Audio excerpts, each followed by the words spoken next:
Hello everyone, welcome to my YouTube channel. I'm the creative director of ORIANA Couture. So on this video, I'm going to be showing you how to draft a cowl neck top with a deep back neckline. So the first thing I'm going to be doing is to mark my starting line. So I've gone ahead to mark my starting line, and I'm also going to be ruling across.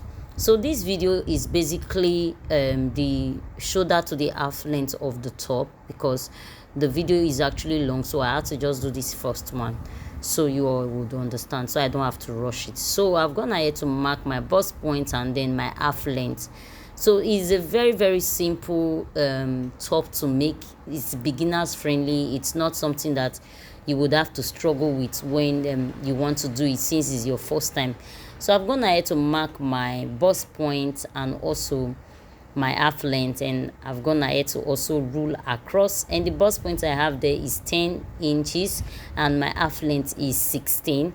So the next thing I'm going to be doing is to go in by 3 for my shoulder width and then come down by 1.5, and also I'll connect all these lines together.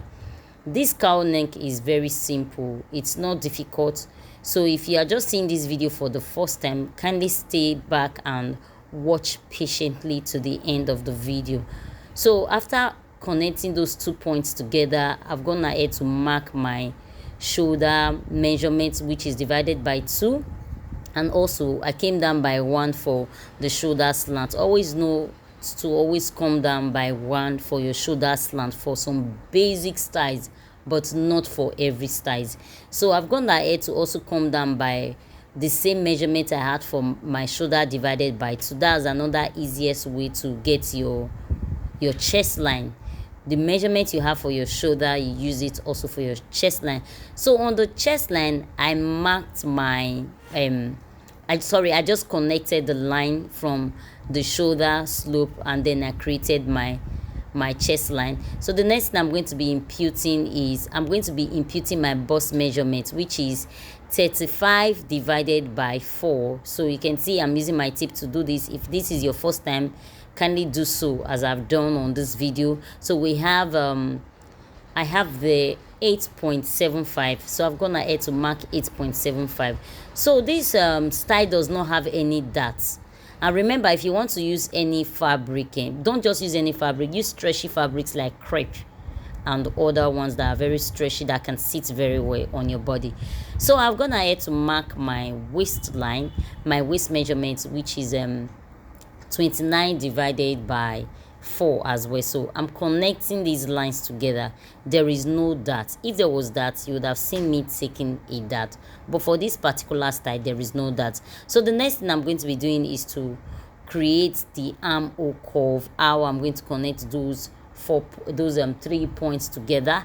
So on that line that you have, you divide it by 2. Whatever you have, you go in, you mark whatever you have, and then you go in by 0.5 and then connect it from the shoulder slope to that point, and then to your bust, to the point where you marked for your bust line. So you can see how I'm placing this ruler. So when you are doing this, don't go in too deep.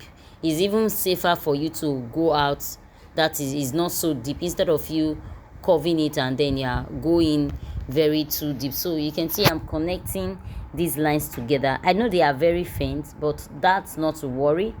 I'm going to use a lighter, like a biro, to bring out these lines, so you'll be able to see them very well. So right now I've gone ahead to take my ruler again to connect all these lines together, so you would see it very well. Like I mentioned, you can see I'm tracing out all the lines, so it will be very visible.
on this part, if you watch carefully, you would see the way I'm placing this coverall to trace out that line on the armhole. So when you are doing yours, you just have to be careful, because I almost got it wrong, and I really can't clean it away because it is biro and it's already going to be on the paper.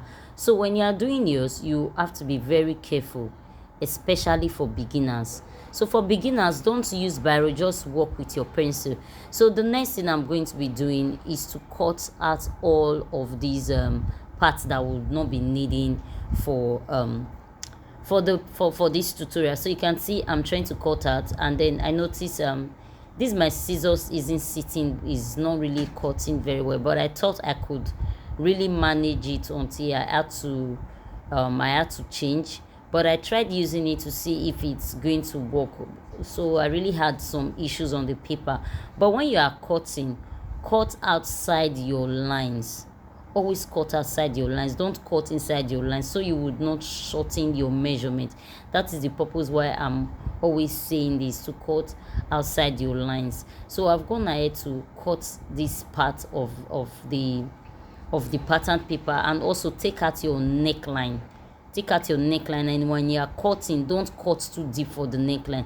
So for this part, which is our chest line, where we have to place our bust measurement, notice I came in by 0.25. You can see how small it is. If you look very well, I came in by 0.25, and then I'm going to slash to that point.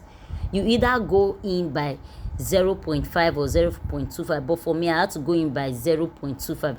But if you're a beginner, don't go in by 0.25, so you won't have to cut out all your paper. But if you are able to do this, please do so, and then you can see how wide it is. So this is it for the front, and then we'll be cutting for the back. So I've gone ahead to mark out all the necessary lines that we need. The line I'm ruling out is the zipper part, where we are going to be placing the zipper. I went in from the edge of the pattern paper by 1.5. You can see I'm using a biro to rule out of this. So whatever measurement you are going to be taking, please take it after the line of the zipper. As you can see, I just placed in I placed in 7.5, which is my shoulder measurement, and then that is my bust point, and then my half length. So those lines are really faint, but as we go on this video, you are going to see me rule them out. So I've gone ahead to take my neck width and also my neck depth. So I went in by 3 for the neck width, and also the neck depth, I think I went in by either 1.5 or 2. So either you go in by 1.5 or 2, whatever works for you, it's fine. So right now I'm going to create my shoulder slope. And so remember, our shoulder slope, we came down by 1 at the front. So you also come down by 1 at the back again. You also come down by 1 at the back. So I've gone ahead to connect the lines, and then this is me creating my armhole. So for every step we did at the front in creating our armhole is the same step that you are going to use. Like I came down by 7.5 after the shoulder slope to create my chest line, which is also known as our armhole, because that is where I'm going to place the bust measurement. This line I'm ruling across is where I'm going to place the bust measurement, and then I will rule a line to create the armhole line. So right now, this is it. I'm trying to measure it very well, so you would understand. So I've gone ahead to connect those 2 points together to create the armhole. So for the back, you don't have to go in by 0.5. You just take your curve ruler and then curve it. But before then, I'm going to be placing my bust measurement on the chest line. Please place your bust measurement on the chest line, because that's what you use to connect to get your armhole curve. So you can see the way I'm placing this curve ruler for the back. You can see how it came out. It's different from the one for the back. So the next thing I'm going to be doing is to place my is to take in my dart, and the dart I'm working with for this is 4. Just work with what works for you. At some point I actually marked 4.5, but I then realized that my dart is 4. So that is your nipple to nipple. So you mark it on your chest line and also mark it on your waistline and connect. Remember, we did not have that for the back, but here we are having that for the, sorry, we did not have that for the front, but for this we are having that for the back. And then you, on the dart leg at your waistline, you go in on both sides by 0.5, and then connect it to create your dart leg. It's very easy, it's not difficult. Connect it to create your dart leg. If you notice, from the first dart that I did, I came down by 1, which I'm ruling to connect it to those 2 points on the dart leg. So come down by 1 and connect it to those 2 points on the dart leg, which I've done so. And then the next thing I'm going to be doing is to figure out how the hook is going to be at the back neckline. But then I noticed that my camera was not capturing that part of the pattern paper, so I had to switch my camera. So this is it. I've gone ahead to turn the camera very well so everyone would see this. So this is me. I'm trying to connect that back neckline to where the zipper is. I have to draw a straight line. So that's how you're just going to do it. So the next thing for me here, I'm taking my waist measurement. Which is 29 divided by 4. So whatever is your waist measurement, just take it, divide by 4, and then mark. So I've gone ahead to do that, and then I'm connecting these points together. If you have these this kind of ruler, please use this kind of ruler. You need to, I'm sure you saw the way I was placing the ruler to connect those points together. So on that zipper part, to avoid the zipper bulge, you go in from that part of your waistline by 0.5 and then connect it. I mean, from the down, you can see the down is smaller than the upper part. So I've gone ahead to do that, and the next thing is for me to cut. I have to cut out this pattern. So like I always mention on my video, always cut outside your lines, don't cut inside your lines, so you would not so it wouldn't affect your measurement. And also, if you notice that I've not added any allowance on all of this, so when you are doing this, please don't add any allowance for now. So at some point I had to just change these scissors because I noticed it wasn't really giving me what I want. So if your paper scissors is bad, please change it, as when you are cutting, you notice your cuttings are breaking. That's the pattern papers are just breaking. So I've gone ahead to cut it out, and the next thing for us to do right now is to create that deep back that I mentioned. So before creating the deep back, I'm going to come down by 2 on this part, or rather, sorry, I have to cut out this allowance so it would not affect what we are going to be doing. So please cut out the excesses. I mean excesses, not allowance. Cut out the excesses on the zipper part. So right now, let's come down by 2 on the neckline of the back. I came down by 2 and then I went in by 2. So it all depends on your preference, whatever works for you. And then I connected these lines together.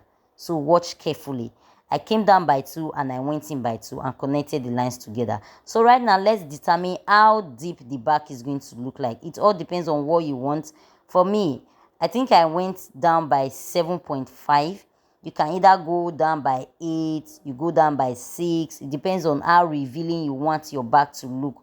So after going down by the amount of numbers I want, so I'm going to go in again by 5.5. So after sewing, I will have 6. So notice I went in by 5.5. So after sewing, I would have 6. So you also go in, depends on how wide you want your back to look like. So right now, we want to create the back. So the back is not automatically how am I going to put this, like straight. So you come up from that 5.5, you come up by 1. Whatever you go in, either you go in by 6, you just come up by 1 and then connect from this line to meet that 1. Whatever you go in with, you come up by 1 and then connect that line to meet that 1, and then get this curve ruler to give it that curvy shape, because it's not entirely bent. Sorry, it's not entirely straight, it's kind of curvy.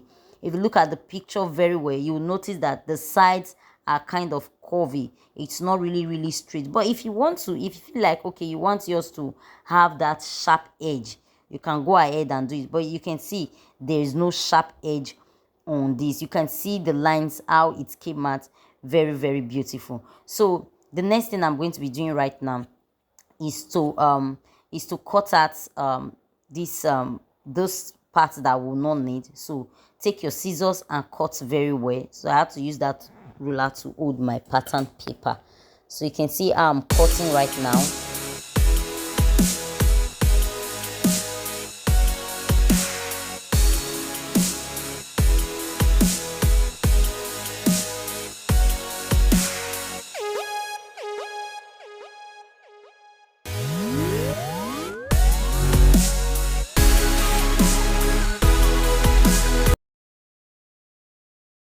So on this part, I'm just going to cut off a bit because what we are using is hook.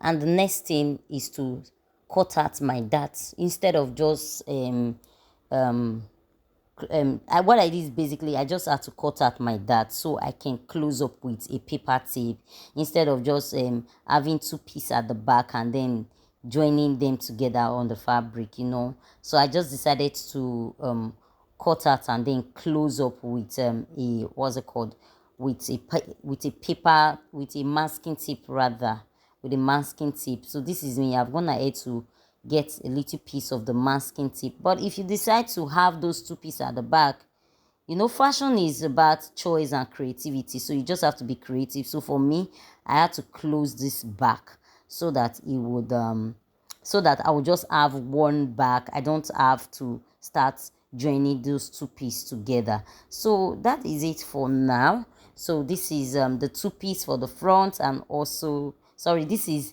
the two piece, one for the front and then the other one for the back.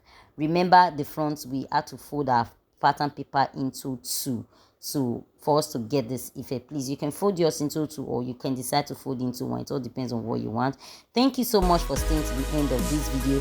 If you haven't subscribed yet, please kindly subscribe to my YouTube channel and also hit on the notification bell so you can get notified once I upload a new sewing tutorial. Bye.